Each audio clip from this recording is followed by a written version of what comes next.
বিশ্ব ফুটবলে দুই জায়ান্ট ক্লাব রিয়াল মাদ্রিদ ও ম্যানচেস্টার সিটি স্কোয়াড ভ্যালুতে 1 ও 2 নম্বরে থাকলেও মাঠে তাদের খেলাটা যেন সেই দামের বিপরীত প্রতিফলন। অনেকটা দামে ভালো, তবে মানে কম।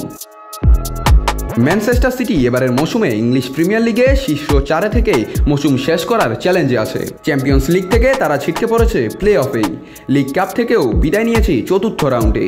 তবে একমাত্র আশা বা সান্ত্বনা পুরস্কার হতে পারে 17 মে FA কাপের ফাইনালে, যেখানে ক্রিস্টাল প্যালেসের মুখোমুখি হবে দ্য সিটিজেন্সরা।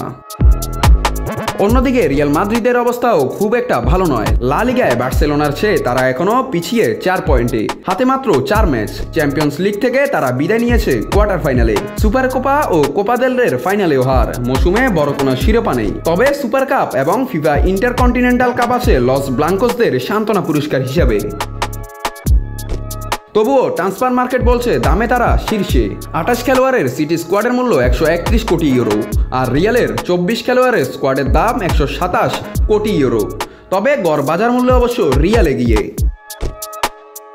তালিকার শীর্ষ 10-এ অবশ্য আছে 6টি ইংলিশ ক্লাব। সিটির পর আছে আর্সেনাল, তারপর লিভারপুল, চেলসি, টটেনহাম এবং ম্যানচেস্টার ইউনাইটেড। বাকি ক্লাবগুলো হলো বার্সেলোনা, বায়ার্ন মিউনিখ ও PSG। দামে ভালো মানে কম, বাংলাদেশি এক সময়কার ভাইরাল বিজ্ঞাপন এখন যেন ফুটবলের মাঠে। স্কোয়াডের মূল্য আর মাঠের ফলাফল যে সবসময় সমানুপাতিক হয় না, সেটার প্রমাণ এবার রিয়াল এবং সিটি। দামে সেরা হয়েও মাঠে যেন তারা কেবল নামেই বড় দল।